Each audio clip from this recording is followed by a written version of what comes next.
Marilah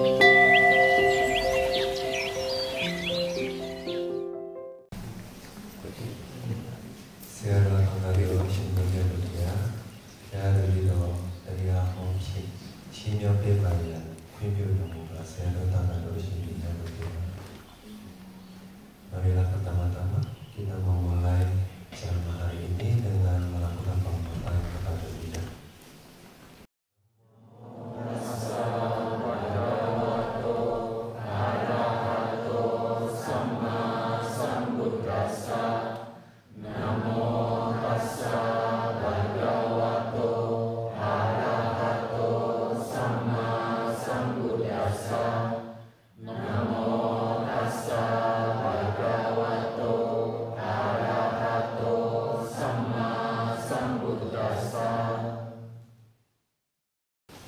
Hari ini tanggal 27 Oktober 2024, hari Minggu, di Pusat Meditasi Santa Ariadna dalam rangka perayaan Kaji.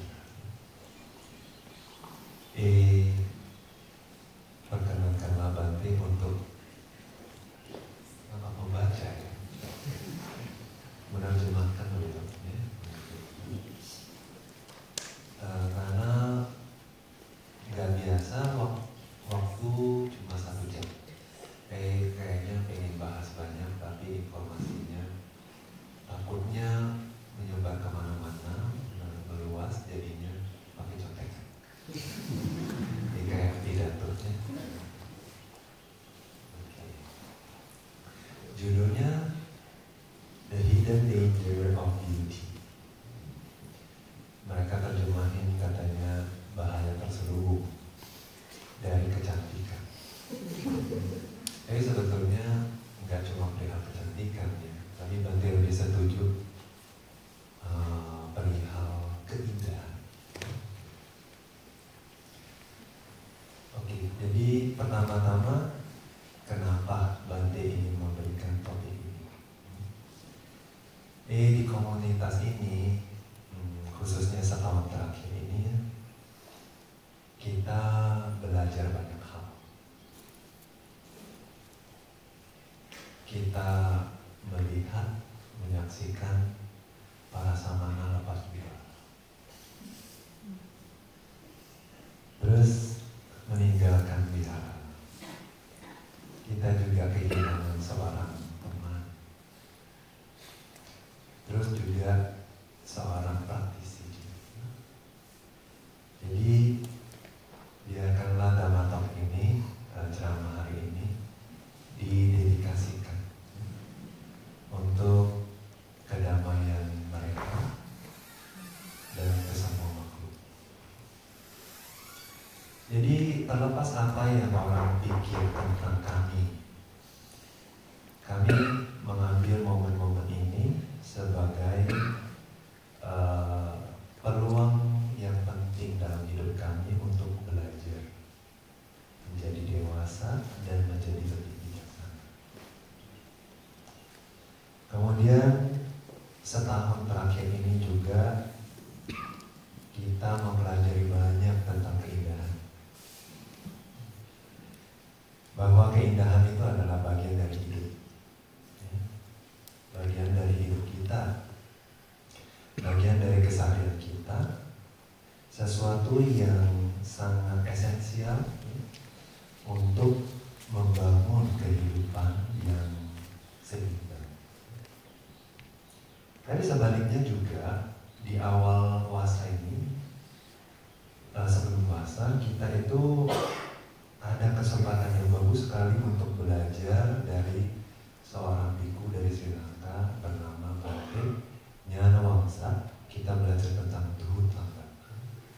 Dhutanga kalau kalian tahu, itu latihan tambahan yang diizinkan oleh Buddha karena banyak manfaatnya, ya, tapi terkenal ekstrim, ya, strict dan sulit dijalankan.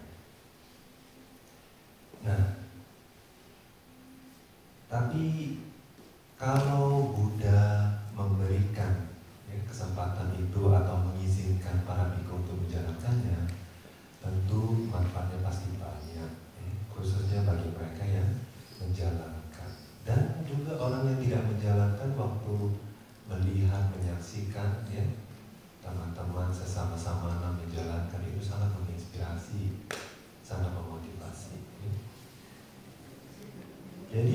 tangga ini kebanyakan orang anggap sebagai latihan yang keras. Tapi sesungguhnya duduk tangga itu adalah perihal mengembangkan sedikit keinginan, kualitas batin yang sangat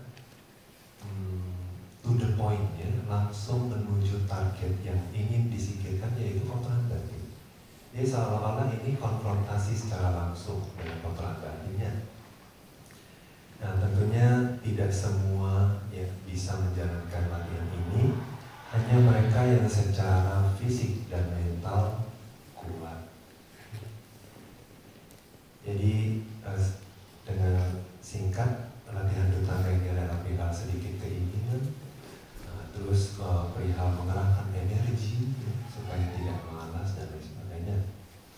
Nah, tapi manfaat yang paling penting adalah untuk meredam atau mengikis keserakahan terhadap jubah, tempat tinggal, dan makanan. Nah, waktu kita akhirnya bisa mengurangi keserakahan kita, jadi kita cenderung punya lebih banyak energi untuk berlatih, ya. Energi dan waktu akhirnya lebih banyak bisa kita berlatih. Jadi latihan ini kadang-kadang dianggap terlalu ekstrim. Contohnya gimana? Kenapa orang anggap ekstrim? Karena contohnya latihan seperti tinggal di kuburan, terus tinggal di bawah pohon, mengenakan jubah yang hanya dikumpulkan dari kain-kain yang sudah dibuang orang, atau bahkan kain kafan. Nah, kemudian kadang-kadang juga ada yang bertekad untuk tidak berbaring kapanpun sepanjang hari, ya. Jadi wajar ya kalau orang berpikir, wah ini latihan yang keras, ya.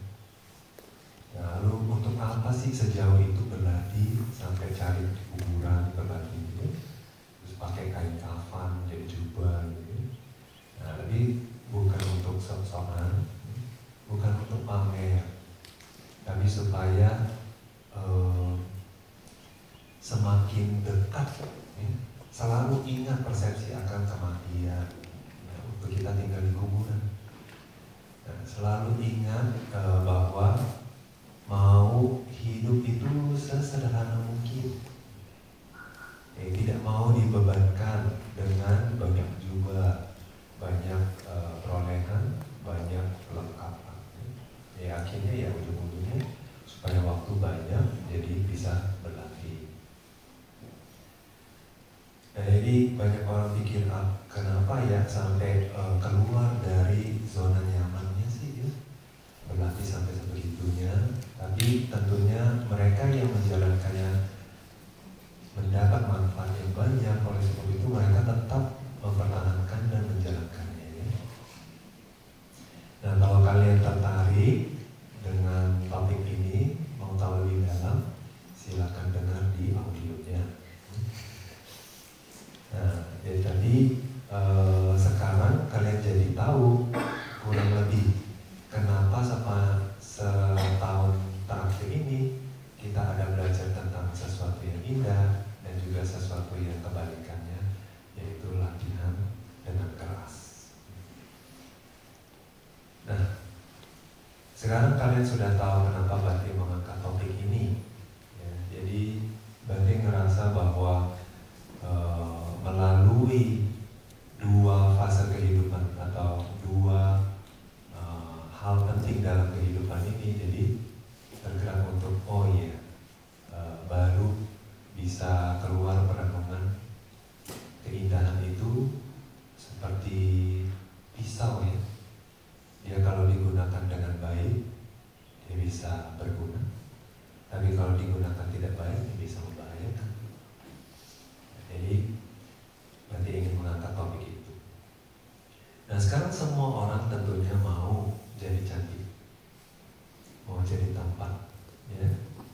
Apakah lelaki atau perempuan, apakah dewa atau dewi, bahkan hewan juga Ada yang mau jadi jelek? Tidak ada ya, tidak ada yang mau jadi jelek. Nah, karena itu adalah sesuatu yang sangat diinginkan, juga tuntutannya tinggi ya untuk jadi tampan dan cantik.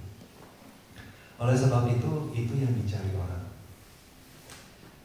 Jadi kebanyakan orang itu sangat berusaha untuk menjadi cantik, untuk diinginkan, untuk diharapkan, dan untuk dicari ya, jadi dibutuhkan. Oleh sebab itu, marilah kita mendiskusikan ini ya. Apa sih keindahan ya, atau kecantikan yang orang-orang begitu usahakan untuk dapat ya? Apa bahayanya? Dan bagaimana juga bahaya ini kok terselubung dari kita? Jadi pertama, untuk menjawab pertanyaan, apa sih keindahan atau kecantikan yang orang itu sangat usahakan? Jadi kecantikan atau keindahan yang Bante ingin angkat hari ini itu bukan perihal kecantikan penampilan, fisik, bukan. Yang kebanyakan orang sangat jaga, sangat usahakan, yang biasanya itu hanya untuk menyenangkan mata. Betul, menyenangkan mata? Ya juga ya, kadang menyenangkan batin juga ya. Kalau nggak cantik, nggak tampan, kayaknya kurang pelong, nggak berani keluar rumah, kayak kurang pede ya. Nah, tapi keindahan beauty yang Bante angkat ini itu mencakup semua standar kehidupan ya. Jadi contohnya standar kebersihan ya, standar sanitasi, kesehatan, standar performa, keterampilan, edukasi, kerapihan, disiplin, semua. Kenapa Bante memasukkan semua standar-standar ini sebagai standar keindahan? Karena kalau rapi itu indah, kalau bersih itu indah, kalau sehat itu indah, kalau segala sesuatu tugas, kewajiban, tanggung jawab kelihatan dilakukan dengan baik, performanya baik, maka itu sesuatu yang indah, apik. Jadi ada indah di dalam semua hal jika dilakukan dengan proporsional, dengan tepat, sesuai standar, atau bahkan sempurna. Nah, lalu apa bahayanya? Waktu kita menjaga standar-standar kehidupan ini ya, itu kan seringkali kita tuh tidak sadar, pelan-pelan naik, dan naik. Satu hari para biku pernah diundang keluar, terus kita tinggal di satu kantor. Sudah lama gak dipakai kantornya, tapi masih layak pakai. Tapi karena gedung lama, jadi lampunya tuh model lama yang keluar dari plafon. Terus kita lihat ada satu biku bertanya, lucu ya tempat ini, lampunya banyak tapi gelap. Terus Bante bilang, mungkin karena sistemnya model lama. Kalau model baru kan dia masuk ke dalam tapi dia berpendar ya, terang. Jadi nggak banyak juga udah terang. Nah jadi itu kayak mengetuk gitu, momen itu mengetuk pintu batin bahwa kita udah terbiasa ya dengan standar hidup yang lebih tinggi. Jadi waktu kita berkunjung ke tempat, kok di sini gelap gitu ya, ada yang mengganjal gitu. Nah, itu. Tapi tidak sampai nggak puas gitu, maksudnya ya, terima aja apa adanya. Nah, sering kali kita tuh tidak sadar standar kehidupan kita makin meningkat, dunia tentunya makin modern, komunikasi semakin cepat, ya. Terus kesadaran kita terhadap makanan, kesehatan, ya, cara jaga diri kita itu semakin meningkat kan ya. Nah, tapi semakin kita tahu, semakin apakah kita bahagia? Nah, itu yang jadi pertanyaannya. Jadi kadang kita tidak sadar waktu standar hidup kita semakin tinggi, kita jadi semakin familiar dengan standar yang harus tinggi. Jadi tinggi itu jadi wajib. Nah, jadi kita selalu juga mencari standar. Apakah yang sama atau yang lebih tinggi lagi? Dan yang agak parahnya itu kalau kita sudah nggak bisa menerima standar di bawah yang sudah kita biasa tinggal. Terus kita tidak bisa toleransi apa yang kurang dari yang seharusnya menurut kita. Nah, waktu itu menjadi familiar bagi kita, artinya kita mulai menikmati. Kita mulai menikmati standar hidup yang segitu, ya. Nah, waktu kita selalu berusaha mencari standar hidup yang seperti itu, artinya kita menghargai, kita value model hidup seperti itu. Nah, tapi sampai tahap ini ya, itu mungkin belum jadi ancaman, belum jadi bahaya. Tapi waktu kita nggak bisa tinggal tanpa itu, nah kita berarti mulai obsesi. Dan waktu kita tidak bisa mentoleransi apapun yang kurang dari itu, kita mengembangkan ketidakpuasan, ya, jengkel. Kita tidak suka ya. Jadi kalau secara abhidhamma, sebelumnya obsesi itu adalah loba, terus yang berikutnya jadi dosa. Jadi kita terlempar di dua ekstrim. Padahal awalnya itu satu, karena kita punya standar hidup. Terus bagaimana bahayanya itu tersembunyi atau terselubung dari kita? Untuk kebanyakan dari kita tidak sadar bahwa awalnya itu kita mulai merasa mudah jengkel. Kita tidak nyaman dengan standar hidup yang kurang daripada yang sebagaimana kita mau. Waktu kita tidak menerima, ya, perlakuan atau standar keindahan yang kita terapkan. Tapi bagi mereka yang terampil, ya, sering melihat kondisi batin, nah mereka akan menyadari, mereka bisa sensitif, ya, bagaimana perasaan dan emosi yang muncul merespon standar yang tidak sesuai itu sangat bersifat merusak batin kita. Ya, Bante tentukan, ya, Bante nyatakan lagi bahwa dia merusak kualitas batin kita. Kualitas batin seperti apa? Khususnya yang selama ini kita jaga, yang selama ini kita tumbuh kembangkan. Nah, itu biasanya buruk. Tapi untuk banyak orang, kalau nggak banyak beberapa, itu malah jadi pembenaran.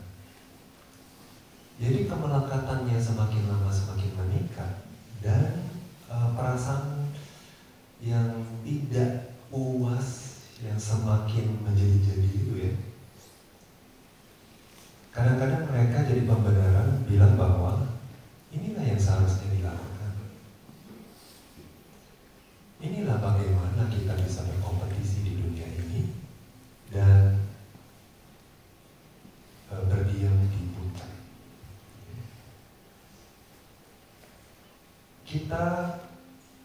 Ini adalah dedikasi kita terhadap kesempurnaan. Mereka bilang, ya? Atau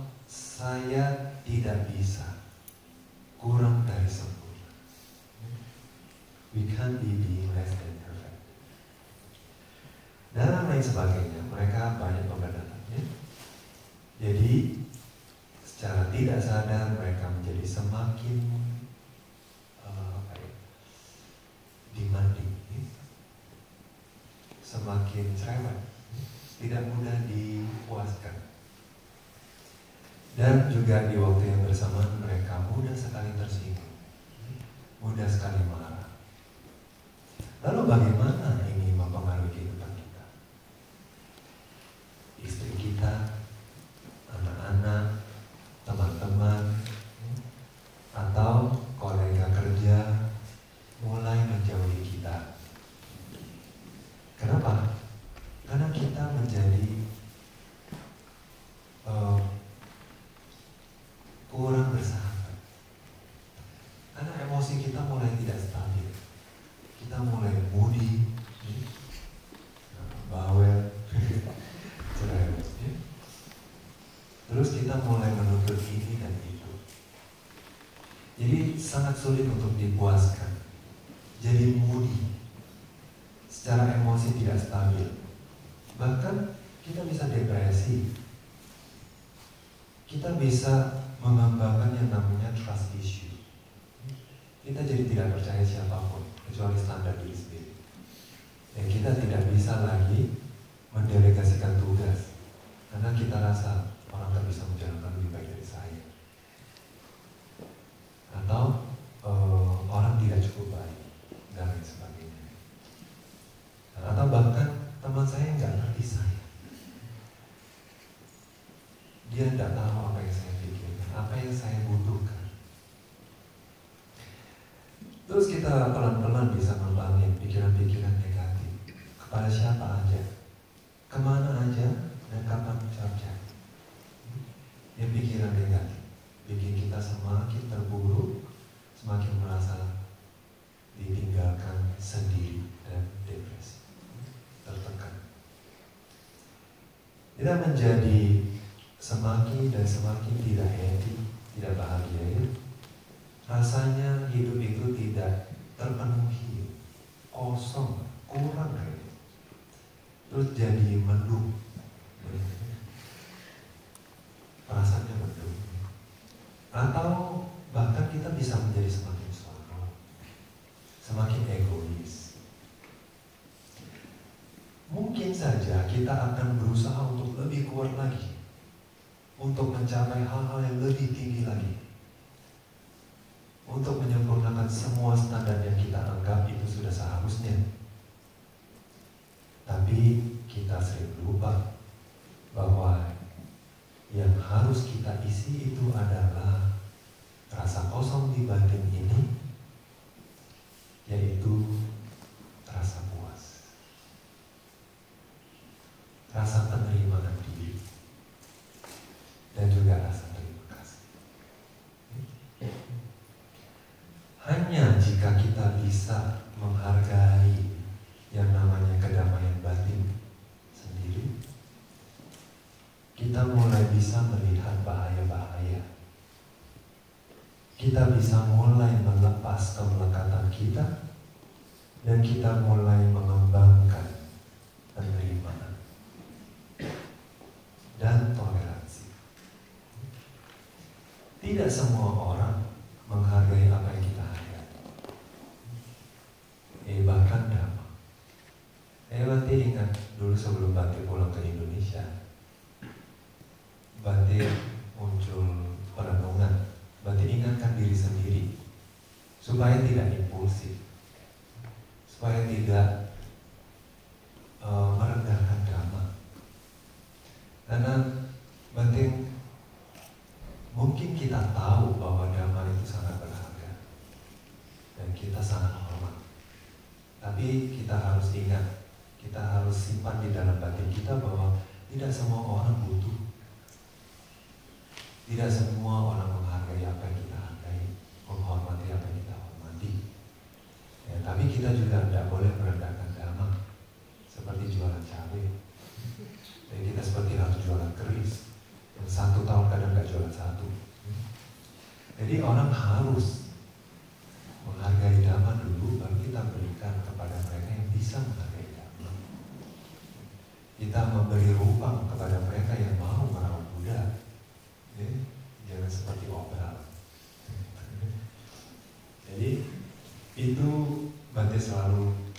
disimpan di dalam batik-batik.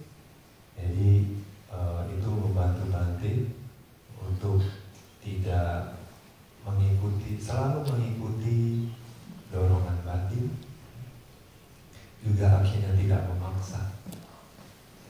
Ya, lebih banyak menunggu dan melihat, tapi momen-momen itu sangat berharga bagi batik, karena itu menjadi momen-momen di mana batik bisa sering merenung. Jadi waktu kita mendorong satu atau menyuguhkan standar kita ke orang lain, apa yang kita hargai ke orang lain, itu kadang-kadang itu membuat tidak nyaman bagi orang lain. Kalau dia nyaman, kalau dia dengan lapang dada menerimanya, itu boleh. Berarti kita satu frekuensi. Nah, waktu itu tentunya orang akan menerima dengan bahagia dan lapang dada. Tidak ada rasa tidak nyaman. Nah, tapi kalau misalnya orang sampai merasa tidak nyaman, kadang-kadang itu mungkin waktunya belum tepat, atau kita bukan orang yang tepat, atau mungkin cara menyampaikannya salah. Jadi kita tidak perlu terlalu ngotot. Jadi kadang-kadang kita juga mungkin terlalu keras dan kita tidak perlu pertimbangan. Jadi lalu bagaimana? Bahaya-bahaya ini sudah masuk ke kehidupan kita? Pasti. Sadar tidak sadar, standar kehidupan kita makin tinggi. Lalu bagaimana menanggulanginya? Itu penting. Bante sarankan, coba kita itu lebih banyak melakukan sosial, membantu mereka yang membutuhkan, yang miskin, yang kekurangan, melakukan pelayanan kepada orang-orang seperti itu, seperti di panti jompo, palang merah dan lain sebagainya. Itu membuat kita melihat bahwa sisi kehidupan itu ada yang terburuk, ada yang di atas angin. Kadang-kadang kalau liburan jangan keluar negeri. Keluar negeri terus kita akhirnya standar hidup makin tinggi, karena kita selalu melihat yang lebih tinggi dan lebih tinggi lagi. Di sini tidak ada es, di sini tidak ada musim semi. Kita mau cari tempat yang lebih indah. Nah, tapi hidup itu harus seimbang. Tidak boleh yang indah tuh. Kadang-kadang kita harus lihat yang tidak indah, agar kita sadar bahwa hidup itu ada hitam dan putih, ada baik dan buruk, ada kaya dan miskin. Jadi itu membuat kita sadar bahwa kita tidak boleh lalai. Kita harus banyak terima kasih. Hidup ini mulus atau tidak mulus, banyak masih ada orang yang jauh lebih menderita. Nah, waktu kita bantu orang-orang seperti ini, kita pun tahu bahwa kita hidup begitu hygiene, begitu higienis, tapi banyak orang hidup itu jauh di bawah higienis. Terus kita makan begitu mewah, tapi banyak orang yang bahkan lauk pun tidak cukup.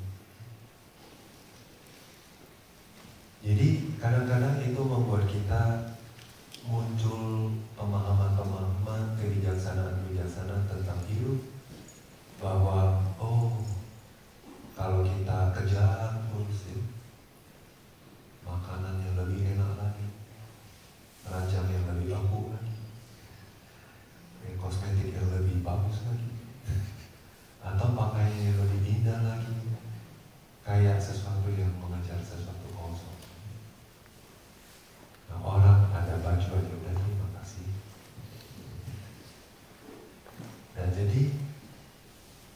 baik ya adanya waktu kita, nggak cuma diri kita sendiri, tapi kita juga ngajak anak-anak kita, generasi-generasi yang muda loh. Kalau angkatan mungkin di atas nanti gitu ya, atau mungkin lebih jauh lagi 2 generasi, itu mereka sudah melihat banyak terpuruk-terpuruknya hidup karena mereka mulai dari nol. Jadi mereka udah tahu, mereka menghargai hidup itu. Tapi anak-anak kita ya, yang generasi setelah Banting itu sudah hidup di atas rata-rata. Sekolah international school. Beberapa tidak bisa bahasa Indonesia. Nah, terus ini standar hidup mereka lebih tinggi.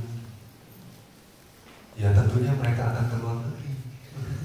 Tapi di luar negeri mereka belajar enggak sisi gelap ini, sisi jelek kehidupan? Enggak.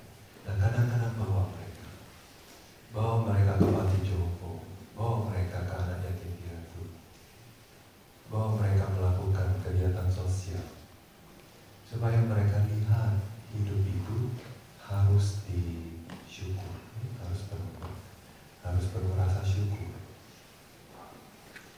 Dan hidup itu perlu berbagi, indah berbagi. Waktu itu enggak hanya bermanfaat untuk mereka loh, tapi hidup mereka.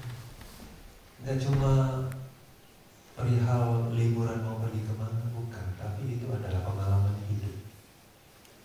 Nah, kemanapun mereka nanti pergi ya, batin mereka kuat, mereka jadi orang, mereka jadi sosok, mereka jadi figur, mereka jadi panutan. Terus nanti lebih mudah punya pikiran yang positif, karena kita penuh rasa terima kasih, kita juga penuh rasa toleransi. Terus kadang-kadang kita bisa menarik diri dari keramaian di kota, dari gemerlap di kota, daripada weekend pergi ke labu atau pergi wisata kuliner. Nah, lebih baik kita kemana? Kita ke hutan, kita camping, biar tahu rasanya gimana camping. Di luar gimana? Di luar spring bed Anda yang nyaman. Coba tinggal di luar. Ajak anak-anak juga ya, hidup agak susah dikit. Ada beberapa yang agak parah itu, bahkan katanya mau buang air besar harus di rumah. Ada loh, itu kacau. Kayaknya kalau keluar rumahnya sebelin. Nah, itu kayak kurang fleksibel gitu ya. Ada yang daripada ke toilet umum mendingan tahan. Kemana-mana bawa tisu gitu, tisu alkohol. Terus kita kadang-kadang bisa juga merenungkan bahwa hidup itu tidak kekal. Ajari juga anak-anak bahwa hidup itu ada orang tua. Kalau sudah tua itu dia udah bersandar sama orang lain. Nah makanya Bante bilang pergi ke panti jompo, lihat mereka yang berkubang di kotoran sendiri. Jadi anak-anak tahu bahwa satu hari saya bisa di luar kemampuan saya untuk menopang tubuh saya sendiri. Terus juga mungkin siapa tahu dia lebih jaga makan daripada Anda selalu bilang jangan campur. Tapi dia dengan tergerak supaya saya sehat setidaknya tidak bisa orang. Jadi renungin tentang bahwa hidup itu tidak kekal. Yang muda akan tua, yang tua akan makin tua. Terus satu hari papa mama akan pergi, teman-teman kamu akan pergi,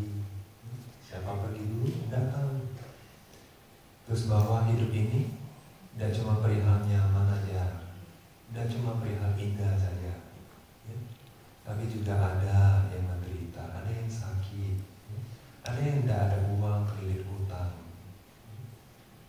ada yang di penjara karena nggak bisa bayar, dan lain sebagainya. Terus bisa juga merenungkan bahwa semua itu sebab akibat. Bukan berarti kita harus hidup jadi orang miskin, bukan. Tapi kita punya itu karena karma baik. Tapi selalu ingat bahwa jangan karma baik aja yang direnungkan, tapi karma buruk juga direnungkan. Tapi seringkali orang karma buruk sih yang direnungkannya. Jadi waktu jatuh ini karma buruk, waktu sakit ini karma buruk. Tapi giliran udah dapat makan di depan meja udah disiapin, ya kita akan bilang ini kamu baik. Sudah seharusnya kamu masak buat saya. Enggak, punya istri yang melayani itu juga kamu baik. Punya suami yang pengertian, yang mengayomi, yang bertanggung jawab juga kamu baik, yang peduli. Nah jadi itu semua sebab akibat. Kita harus renung. Anak-anak juga diajarkan. Jadi mereka tahu kenapa orang tidak miskin, kenapa ada orang usianya pendek, sakit-sakitan, ya? Kenapa mereka bisa di jalan dan lain sebagainya. Kita sendiri merenungkan, kita ajak mereka merenungkan. Terus kita merenungkan tentang kematian. Bahwa kapanpun juga orang bisa mati. Kalau tidak percaya, buka berita. Ya, ada yang baru semester 1 udah meninggal. Kok bantu lihat makin banyak. Terus, tapi ada juga yang anak-anak meninggal. Apalagi sekarang kita lihat banyak perang. Anak-anak banyak yang meninggal. Gak cuma orang dewasa. Nah, jadi kematian itu sesungguhnya dekat, tidak jauh. Tapi sudah siap tidak? Sudah siap belum Ma meninggal? Sudah siap belum Pa meninggal? Ingatin mereka.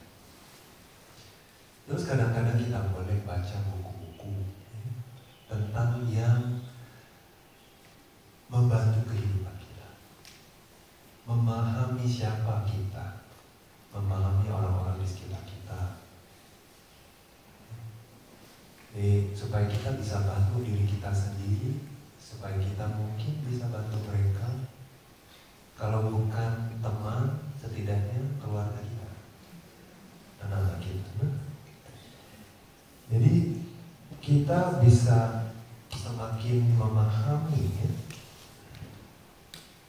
sifat alami manusia kayak apa. Dari buku, dari bergaul, kita belajar banyak hal. Kemudian kita bisa juga belajar tentang menjadi orang tua yang baik. Terus belajar kalau ada waktu, belajar konseling. Supaya apa? Supaya kita itu bisa menjadi orang yang bisa membantu orang lain, membimbing atau meringankan penderitaan orang. Jadi kalau kita nanti kalau kalian mulai baca buku konseling, kalian baru sadar bahwa kayaknya sesuatu yang biasa tapi kita tidak tahu. Dan juga kita sering salah malah. Nah, Terus juga luangkanlah lebih banyak waktu yang berkualitas untuk diskusi, untuk cuma ya mau tahu kegiatan sehari-hari anak-anak gimana, terus apa perasaan mereka pada saat menjalankan kegiatan mereka sehari-hari. Nah itu ya, jadi luangkan waktu sama mereka. Tidak cuma ajak main terus. Ya dia pun udah cukup main. Justru yang tidak mainnya yang kurang ya. Terus juga quality time ya, sama keluarga, supaya dekat ya, sama teman-teman, supaya saling memahami. Nah satu lagi, coba luangkan waktu untuk hanya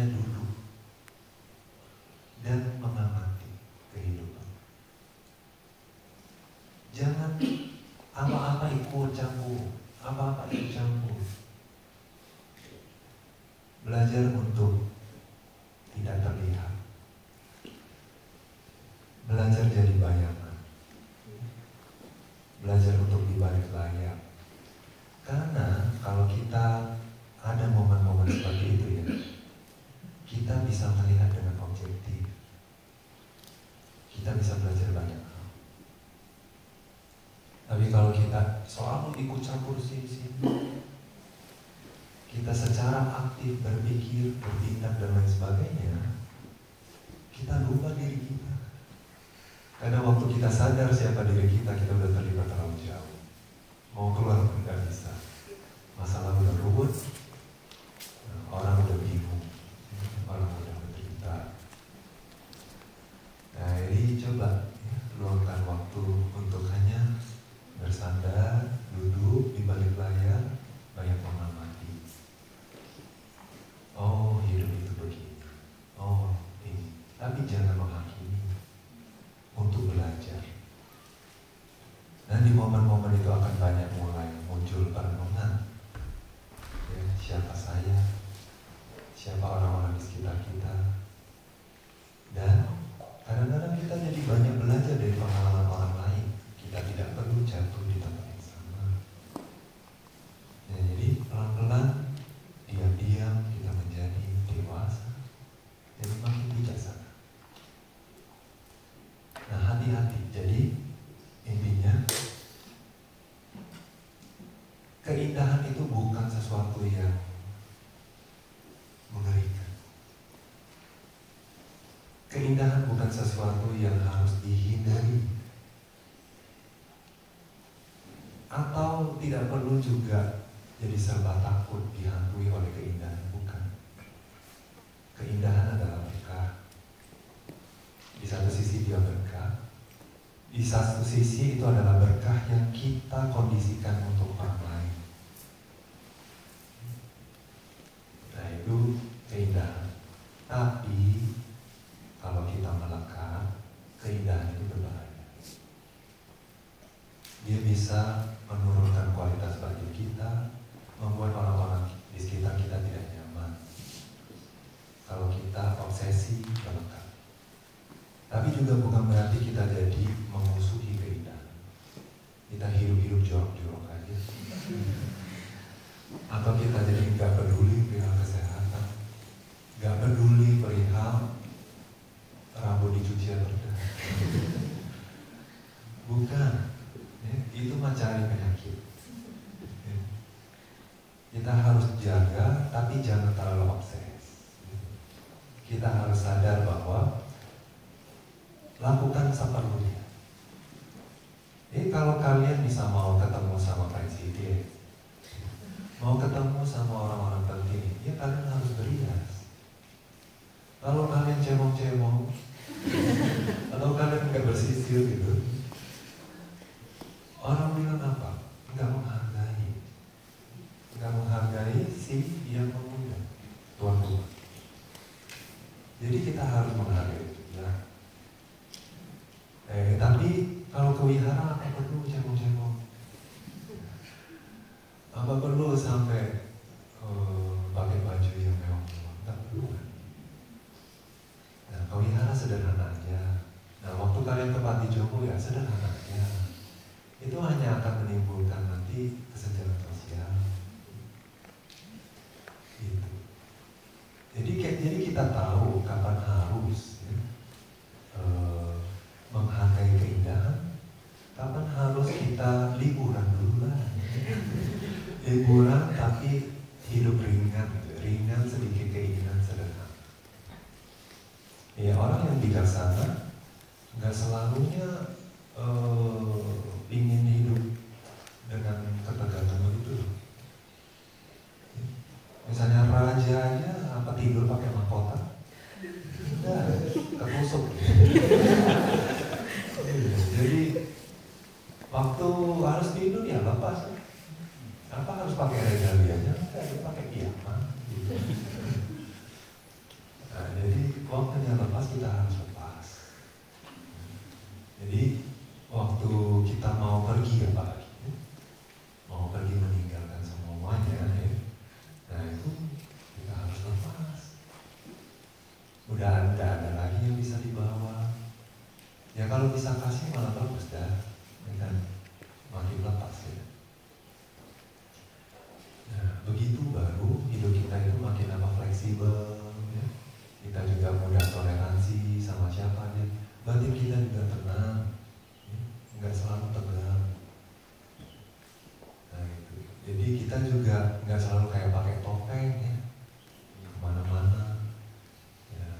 kayaknya level up gitu. Capek. Ini duduk berdiri aja terus capek loh. Apalagi kalian harus bawa semua regalia itu kan ya. Nah, jadi kadang-kadang hidup sederhana itu malah ringan, tenang ya. Duduk sendirian malah enak ya. Mengamati, merenung tentang kehidupan itu ketenangan, kedamaian ya. Itu keindahan yang lebih superior. Nah, jadi hari ini Bante bilang bahwa bahaya terselubung dari keindahan itu adalah bukan sesuatu yang kita harus takuti atau kita hindari, tapi kita harus bijaksana. Kita harus sensitif. Kapan kita menjadi obsesi? Kapan kita jadi malah menolak, antipati? Nah, waktu kita mulai obses dan antipati, itu adalah dua ekstrim yang kita harus hindari. Jadi kita harus menggunakan keindahan seperti kita menggunakan pisau. Kalau kita pakai untuk hal yang baik, kita bisa masak untuk banyak orang-orang happy dan kenyang. Tapi kalau kita buat menyakiti orang lain, banyak orang menderita. Termasuk orang-orang yang kita cintai ikut menderita. Jadi keindahan juga sama seperti pisau. Kalau kita bisa pakai dengan baik, akan bermanfaat. Tapi kalau kita tidak bisa menggunakannya dengan terampil, ini akan membuat banyak bahaya juga. Tapi khususnya bagi mereka yang ingin terlepas dari semua penderitaan. Nah, jadi mau yang indah tidak indah, itu harus diterima apa adanya. Karena keindahan adalah kebenaran. Sesuatu yang tidak bisa dihindari. Tapi bukan berarti kita harus hindari. Bukan. Kita harus terima apa adanya dan bersahabat dengan. Jadi semoga kalian bisa menjaga batin kalian untuk tidak melekat maupun antipati terhadap keindahan. Jadi Bante harapkan semoga samsara kalian menjadi indah.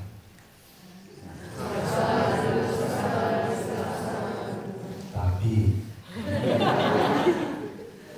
jangan lupa usahakan bebas juga dari samsara.